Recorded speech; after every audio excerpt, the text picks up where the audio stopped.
Picture this: you wake up one morning, drag yourself to the mirror, and freeze. The face staring back isn't you, not the you remember.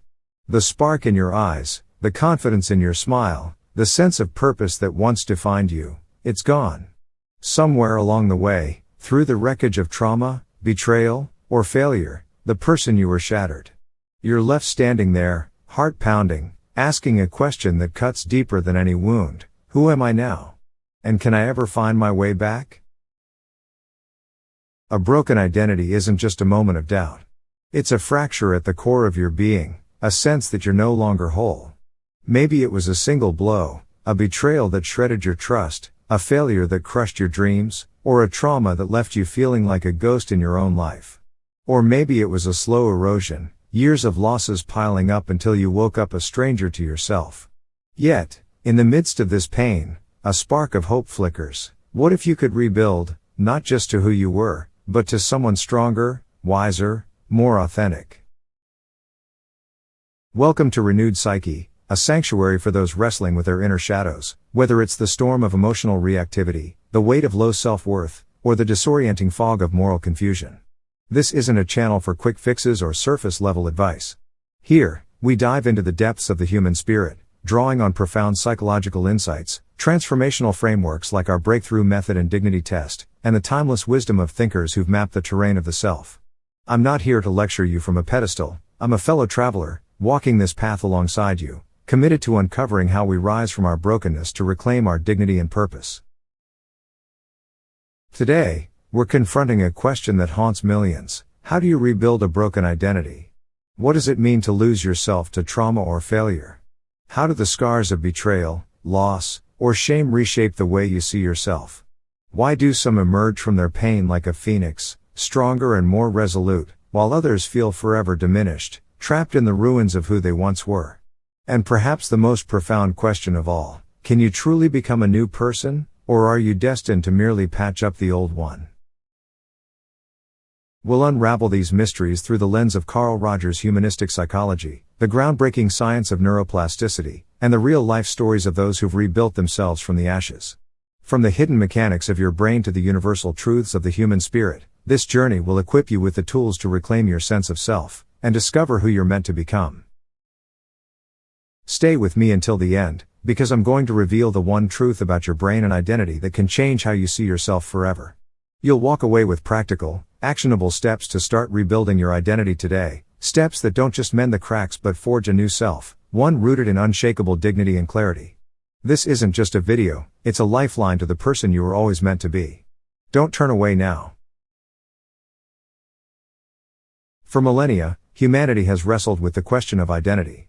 In ancient Greece, Socrates stood in the marketplace, urging his fellow citizens to know thyself, warning that an unexamined life is a hollow one. Centuries later, Friedrich Nietzsche threw down a gauntlet: become who you are, a challenge to forge your own path through the chaos of existence. These weren't just philosophical musings, they were calls to action, invitations to grapple with the essence of who we are and who we can become. In the modern era, where trauma, failure, and societal pressures fracture our sense of self, these questions feel more urgent than ever. What does it mean to be someone in a world that seems designed to break you? How do you rebuild when the pieces of your identity lie scattered, like ruins after a storm? Enter Carl Rogers, a 20th century psychologist who revolutionized our understanding of the self. Rogers believed that our self-concept, the story we tell ourselves about who we are, is the foundation of our identity. When trauma or failure shatters that story, we're left adrift, like a ship without a rudder. But Rogers offered a beacon of hope. Through unconditional positive regard, accepting ourselves without judgment, we can rebuild. His person-centered approach teaches us that healing isn't about fixing what's broken, it's about nurturing what's possible. As Rogers himself said, the curious paradox is that when I accept myself just as I am, then I can change. Then there's the science of neuroplasticity, a discovery that turns ancient wisdom into modern proof. Your brain, once thought to be fixed after childhood, is a dynamic, adaptable organ. It can rewire itself, forging new pathways even after the deepest wounds, whether from abuse, loss, or failure. Recent 2025 studies, like those on vagus nerve stimulation for PTSD, show patients remaining symptom-free for up to 6 months by enhancing neural adaptability. This is the scientific backbone of hope. No matter how broken you feel, your brain is built to rebuild. At Renewed Psyche, we weave these insights into our transformative frameworks, the breakthrough method and the dignity test. The breakthrough method is a step-by-step process to detach your identity from your pain and sculpt a new self with intention. The dignity test challenges you to live with unshakable self-respect, no matter what you've endured. Together, these tools offer a path not just to recovery, but to transformation, a chance to become someone stronger, clearer, and more authentic than ever before. What does it mean to have a broken identity? It's the gut-wrenching moment when you realize you're no longer whole. It's looking in the mirror and seeing a stranger, not because your face has changed, but because the essence of who you were has been fractured. Maybe it was a single, cataclysmic event, a betrayal that shattered your trust, a failure that crushed your confidence, or a trauma, abuse, loss, or rejection, that left you feeling like a hollowed-out shell. Or maybe it was a slow, relentless erosion, a series of setbacks, criticisms, or losses that chipped away at your sense of self until you woke up one day and thought, who am I anymore? Trauma and failure don't just hurt, they reshape how you see yourself. They plant seeds of doubt that grow into a suffocating narrative. I'm not enough. I'm unworthy. I'm forever damaged. These aren't just fleeting thoughts, they're chains that bind you to a version of yourself you no longer want to be. The pain isn't just emotional, it's existential, a crisis of meaning that leaves you questioning your place in the world. Here's the contradiction at the heart of a broken identity. Deep down, you know you're more than your pain. There's a spark within you, a quiet, stubborn voice that whispers, you are still here. You are still capable of becoming. Yet, that spark feels buried under layers of shame, fear, and self-doubt. You want to move forward, to rebuild, but every step feels like a betrayal of the past, as if letting go of your pain means abandoning the person you used to be. Why do some people emerge from their brokenness stronger, like steel forged in fire, while others feel permanently diminished, trapped in the ruins of their former selves? It's not about willpower or luck, it's about understanding the mechanics of identity. Those who rebuild don't simply get over their pain, they learn to see it as a chapter, not the entire story. They embrace the possibility of becoming someone new, not just patching up the old. The question isn't just can you become a new person? But should you? Is the goal to restore the person you were before the trauma, or to forge someone entirely new, someone who carries the scars but isn't defined by them? This tension, between holding on to the past and embracing the future, is where the journey of rebuilding begins.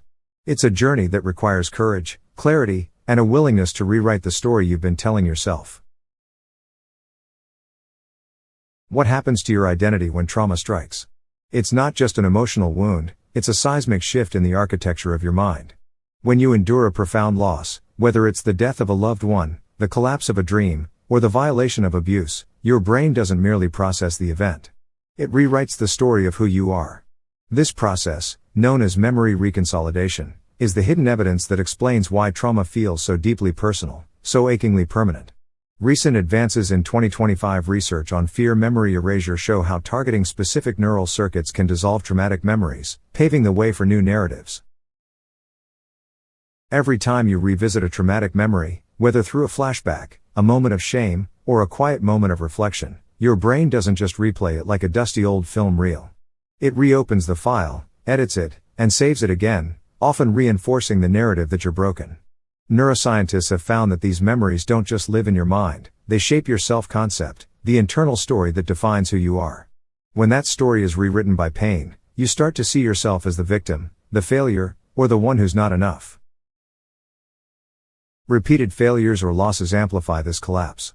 Each setback is like a sculptor's chisel, carving away pieces of your self-image until you're left with fragments. Carl Rogers describes self-concept as the lens through which we see ourselves, a lens that can become warped by trauma. When your self-concept crumbles, you lose the bridge between your real self, who you are now, and your ideal self, who you want to be. The gap widens, and doubt creeps in. Maybe this is all I'll ever be. Shame is the silent architect of this destruction. It's not just feeling bad about what happened, it's believing you are bad because of it. Shame convinces you that your trauma or failures define your worth, that you're unworthy of repair. It's a heavy, suffocating force, gluing the fragments of your broken identity into a shape you no longer recognize. This is where learned helplessness takes hold, a concept pioneered by psychologist Martin Seligman. After enough defeats, whether it's failing at a dream, losing a relationship, or surviving abuse, you start to believe change is impossible. Your brain, trained by pain, stops looking for a way out.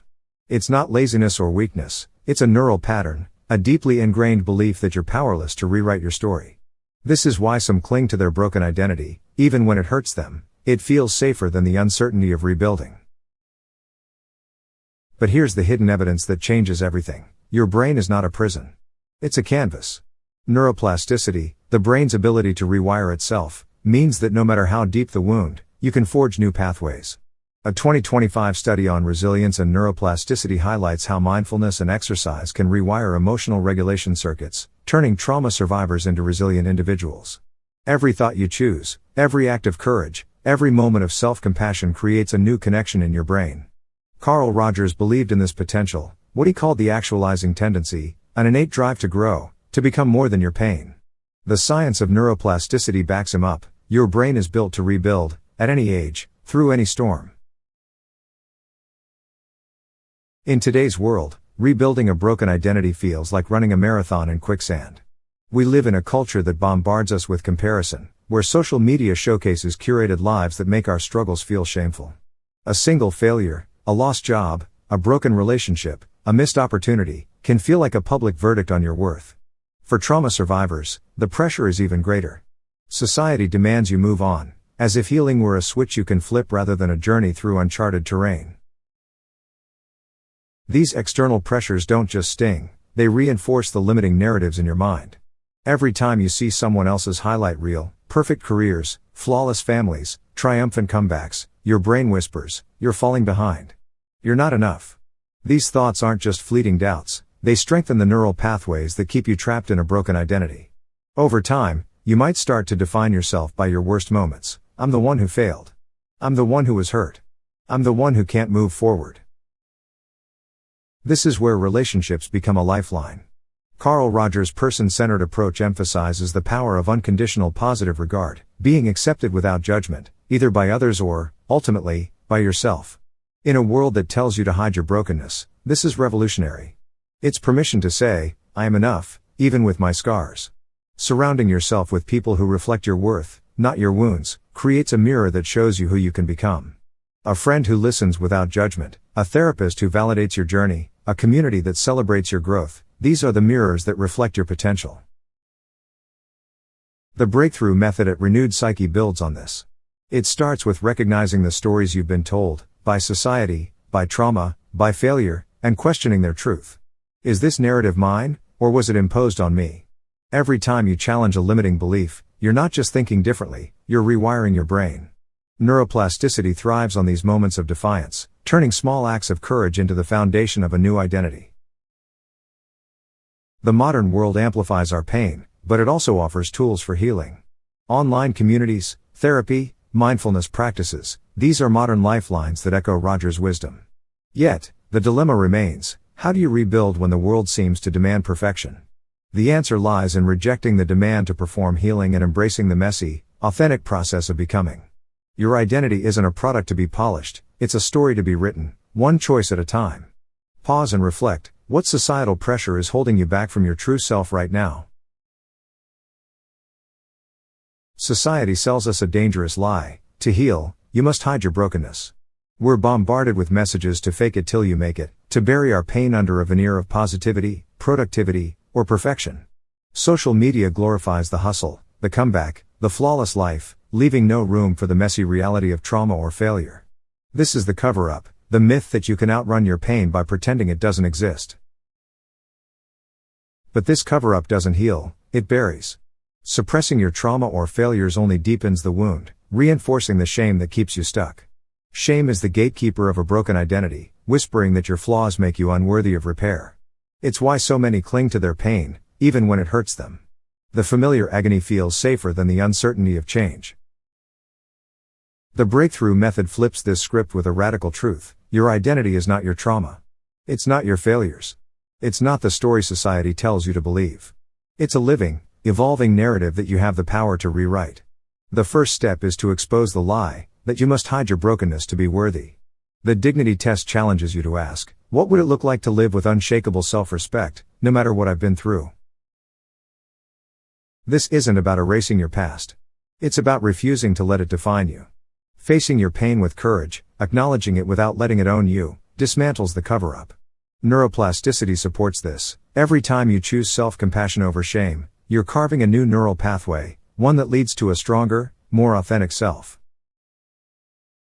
Shame thrives in silence, but it loses power when exposed. By naming your pain, whether through journaling, therapy, or honest conversations, you strip away its control. The breakthrough method encourages you to externalize your shame, write it down, speak it aloud, share it with someone who listens without judgment. This act of vulnerability isn't weakness, it's rewiring. It's telling your brain, I am more than my pain. Consider the story of a woman we'll call Sarah, who survived years of emotional abuse. She carried the shame of believing she deserved it, her identity reduced to the label of victim. But through therapy and supportive relationships, she began to name her pain, to see it as something done to her, not something she was. Each time she spoke her truth, she felt lighter, as if shedding a heavy cloak. Over time, she rewrote her narrative, I am a survivor, not a victim. I am worthy of love. Her story shows that exposing shame is the first step to reclaiming your identity. Reflect, what shame are you ready to name today? What if your identity isn't a fixed monument, carved in stone and unchangeable? What if it's a river, ever-flowing, ever-evolving, shaped by the terrain it travels but never bound by it?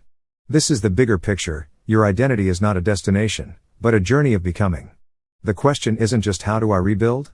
But who do I want to become? This truth weaves together the science of neuroplasticity with the wisdom of Carl Rogers' humanistic psychology. Your brain, with its remarkable ability to rewire itself, is not a cage but a canvas.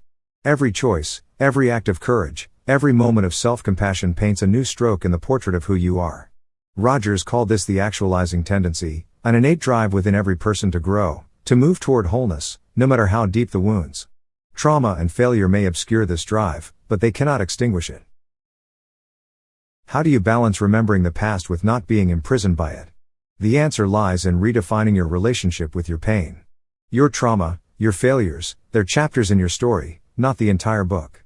The breakthrough method teaches you to honor these chapters without letting them dictate the ending. This means acknowledging what happened, whether it was abuse, loss, or repeated setbacks, without letting it define your worth.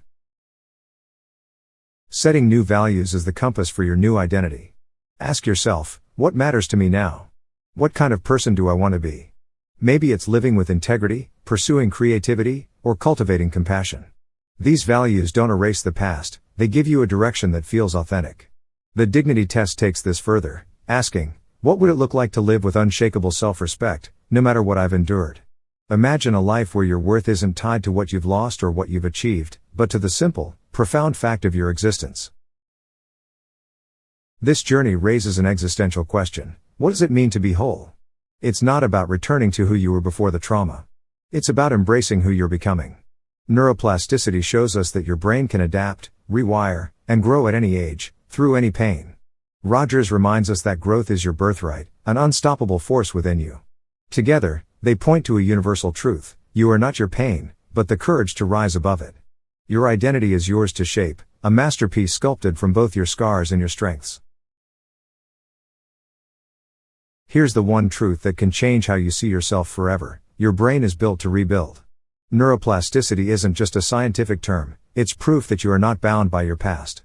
Every thought you choose, every small victory you claim, every moment you dare to believe in your worth creates new neural pathways. A 2025 study on PTSD resilience after terror attacks links neuroplasticity and memory control circuits to long-term recovery, showing how we can literally rewire away from trauma. You're not repairing a broken identity, you're sculpting a new one, piece by piece, choice by choice. This is where the breakthrough method comes alive. The first step is to detach your identity from your pain. Your trauma, your failures, they're events, not definitions. Start by recognizing the limiting self-narrative you've been carrying. Maybe it's I'm the one who always fails or I'm too broken to be loved. Ask yourself, is this story true, or is it just familiar? Challenge it with evidence of your resilience, moments when you kept going, even when it felt impossible. What are the first steps to rebuilding? Begin with small, intentional acts that signal to your brain, I am capable of change. Write down one thing you like about yourself, no matter how small, a kind gesture, a moment of courage, a spark of creativity. This isn't vanity, it's rewiring. Neuroplasticity thrives on repetition, so celebrate small victories, a day you chose self-compassion over shame, a moment you spoke your truth, a choice to rest instead of push through pain. These acts are bricks in the foundation of your new identity. Try this exercise, journal for 5 minutes daily with the prompt, what strength did I show today that my old narrative ignored? Relationships are your scaffolding. Surround yourself with people who see your worth, not your wounds. They don't need to fix you, just reflect the potential you might not yet see. A friend who listens without judgment, a therapist who validates your journey, a community that celebrates your growth, these are mirrors for your new self. Carl Rogers' unconditional positive regard starts with others but must ultimately come from you. Practice self-compassion by speaking to yourself as you would a dear friend, you're doing your best. You're enough. Why do some cling to their broken identity, even when it hurts? Fear of change is a powerful saboteur. It's easier to stay in the familiar pain than to risk the uncertainty of a new self. The inner dialogue shift is critical. Replace I can't change with I'm learning to change. Use the dignity test to anchor this. What would I do today if I believed I was worthy of growth? Maybe it's saying no to a toxic relationship, starting a new hobby, or simply pausing to breathe instead of spiraling into self-criticism. Fear of change often manifests as self-sabotage. You might start to rebuild, only to doubt yourself. Who am I to think I can be different? This is your brain's old pathways fighting to survive. Counter them with action. Small victories build momentum. Each one tells your brain, I am capable. I am growing. Over time, these moments stack, creating a new self-concept rooted in resilience rather than shame. How do you make the new identity stick? Consistency is the key to neuroplasticity. Practice your new narrative daily, affirm your values, act in alignment with them, and forgive yourself when you falter. Self-compassion is the glue that holds your new identity together. Acceptance doesn't mean ignoring your pain, it means embracing it as part of your story, not the whole of it. Identity can be rebuilt throughout life. Every challenge, every season offers a chance to refine who you are. Setbacks are not failures, they're invitations to deepen your self-awareness. The breakthrough method ensures this by keeping you focused on progress, not perfection. When you stumble, ask, what can I learn from this?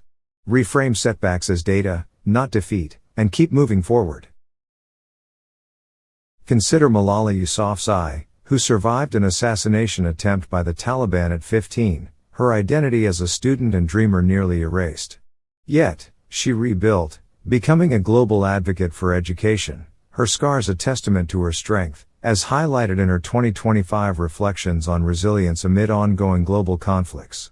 Or Viktor Frankl, a Holocaust survivor who lost his family and his freedom, yet found meaning in suffering, writing Man's Search for Meaning to inspire millions. Or Oprah Winfrey, who rose from childhood abuse and poverty to redefine herself as a beacon of resilience and compassion. Or take a recent story from online communities. One person shared how a devastating heartbreak shattered their self-worth, but through daily journaling and self-mastery practices, they transformed it into fuel for personal growth, emerging with a new sense of freedom and happiness. These stories prove that even the deepest trauma doesn't have to define you. They rebuilt by choosing purpose over pain, dignity over despair. Your journey to rebuild your identity starts today. Take the dignity test. What's one small action I can take right now to honor my worth? Maybe it's journaling a new story about yourself. I am resilient. I am growing. Maybe it's reaching out to someone who sees the real you, a friend, a mentor, a therapist. Or maybe it's pausing to say, I forgive myself for the past. These small acts are not insignificant, they're the seeds of a new identity, planted with intention. At Renewed Psyche, we believe in the power of renewed dignity and deeper self-awareness. Rebuilding your identity isn't about erasing your scars, it's about weaving them into a stronger, more authentic self.